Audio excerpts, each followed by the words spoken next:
হাতে যদি থাকে ১৫ থেকে ২০,০০০ টাকা এবং যদি শুরু করতে চাও জিপসাম আর্টের বিজনেস, তবে জানো না যে প্রফেশনালি কাজ করতে জিপসামের A to Z কি ম্যাটেরিয়ালস লাগে? তাহলে আজকের এই ভিডিও শুধুই তোমার জন্য। প্রফেশনালি কাজ করার জন্য জিপসাম আর্টের ক্ষেত্রে A to Z যত ম্যাটেরিয়ালস লাগে সে সমস্ত কিছু নিয়ে আজকে আলোচনা করব। জিপসাম আর্টের মূল উপাদান হলো জিপসাম। সহজ ভাষায় বলি জিপসাম কি? জিপসাম হলো একটি প্রাকৃতিক খনিজ পদার্থ যার রাসায়নিক নাম ক্যালসিয়াম সালফেট ডাইহাইড্রেট। শুধুমাত্র একটি খারাপ জিপসাম তোমার পুরো কাজটাকে নষ্ট করতেই যথেষ্ট। তাই চেষ্টা করবে ভালো মানের জিপসাম কেনার। চেষ্টা করবে সবসময় ভালো ব্র্যান্ড এবং সূক্ষ্ম গুঁড়া দেখে জিপসাম কেনার। এখন পর্যন্ত আমি বেশ কিছু ধরনের জিপসাম ইউজ করেছি। কিছু ভালো ছিল, কিছু খারাপ ছিল। বাট বর্তমানে আমি যে জিপসামটা তোমাদের সাথে শেয়ার করছি এটার কোয়ালিটি আমার কাছে 9 আউট অফ 10 লেগেছে। এটা আমি 25 কেজি কিনেছি ক্রাফট প্যারাবেল নামের পেজ থেকে। আমি পেজ লিংকটা ক্যাপশনে মেনশন করে দিয়েছি। এখানে তোমরা 1 কেজি থেকে শুরু করে 25 কেজির বস্তাও কিনতে পারবে এবং সেটা কিন্তু অনেকটাই সাশ্রয়ী হয় এবং কোয়ালিটিটাও অনেক বেশি ভালো। হঠাৎ আজকে আমার একটা পার্সেল এসেছিল, ভাবলাম যে তোমাদের সাথে এটার আনবক্সিংটা শেয়ার করি। এখানে বেশ কিছু পিন্টারেস্টের অ্যাস্থেটিক জিনিসপত্র ছিল যেগুলো আমি তোমাদেরকে পরপর দেখাতে চলেছি। ফার্স্টে এই জিনিসগুলো আমাকে যে পেজ থেকে পাঠানো হয়েছিল সেই পেজের একটা কি চেইন। এখন যতগুলো প্রোডাক্ট দেখতে পারবা এগুলো আমাকে পাঠিয়েছিল গ্রেস পেটাল নামের এই পেজটাতে। ফার্স্টে ছিল খুব সুন্দর একটা মিনি ওয়ালেট। এটা খুবই প্রিটি, খুবই কিউট, গিফট করার জন্য আমার মনে হয় যে একদম পারফেক্ট এবং এটা খুবই কাজের।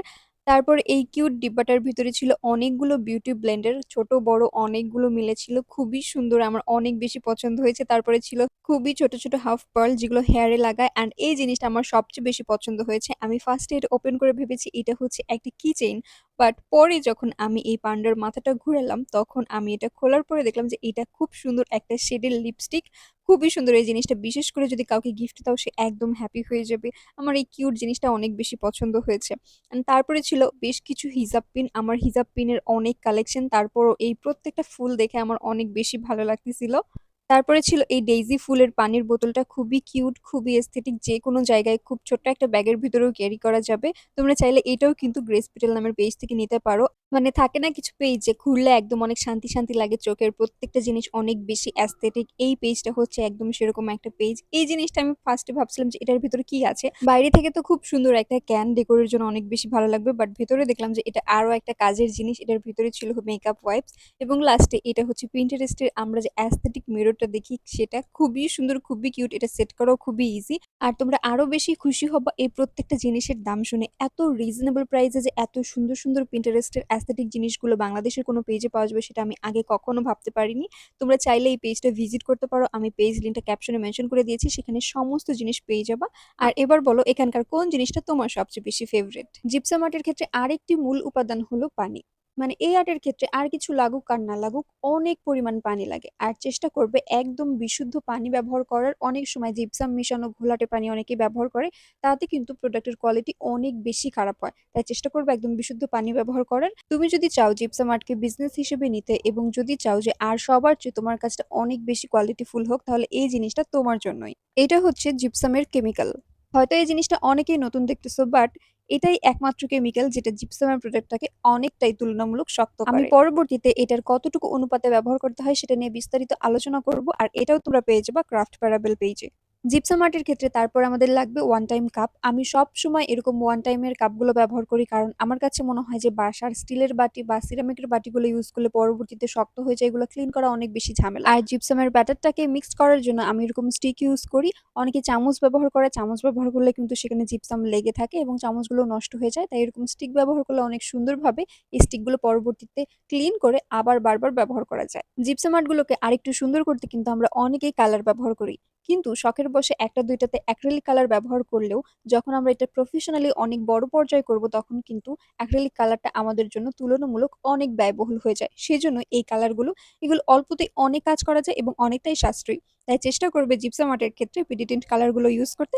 এগুলো তোমরা পেয়ে যাবে ক্রাফট প্যারাবেল পেজে। জিপসাম আর্টের এটা এমন একটা জিনিস যেটা ছাড়া তো জিপসাম আর্টের মেইন কাজ সম্ভবই না, সেটা হচ্ছে মোল্ড।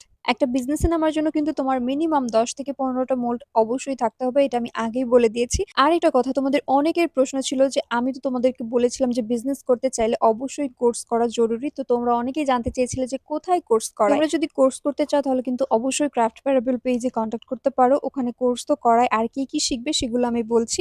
জিপসামের সঠিক মিক্সিং পদ্ধতি ও বাবল না হওয়ার কৌশল, ডেকোপেজ দিয়ে পারফেক্ট কাজ করার আইডিয়া, মোজাইক আর্ট ডিজাইন ও অ্যাম্বুশিং টেকনিক, রারাজু ইফেক্ট কিভাবে করবা সেটাও শেখাবে, সঠিক পেইন্টিং পদ্ধতি, প্রোডাক্টিভ ভার্নিশিং পদ্ধতি, ভার্নিশের নাম, ব্যবহার এবং সমস্ত নিয়ম, জিপসামের রেজিন ব্যবহার করে ইউনিক হোম ডেকোর বানানোর নিয়ম, জিপসামে ব্যবহৃত রং ব্যবহারের সঠিক পদ্ধতি, রঙের নাম এবং সংগ্রহের উৎস, গোল্ড লিফ প্রয়োগ ও ফিনিশিং এর কৌশল, জিপসাম ভঙ্গুর হওয়া সত্ত্বেও সর্বোচ্চ শক্তিশালী করার প্রক্রিয়া, স্যান্ড পেপার ব্যবহারের নিয়ম, মোল্ডে আটকে যাওয়া বা পাউডার ওঠার সমস্যা এবং সমাধান, 2 ধরনের রঙের কিভাবে ব্যবহার করবা সেটাও শিখতে পারবা, সুন্দরভাবে প্যাকেজিং এর গাইডলাইন, বিজনেস শুরুর গাইড ও পরামর্শ এবং অনলাইন এবং অফলাইনে বিক্রির কার্যকরী টিপস, এই সমস্ত কিছুই তোমরা শিখতে পারবা ক্রাফট প্যারাবেল পেজে। জিপসাম আর্টের ক্ষেত্রে লাস্ট যে জিনিসটা প্রয়োজন সেটা হচ্ছে সিলার।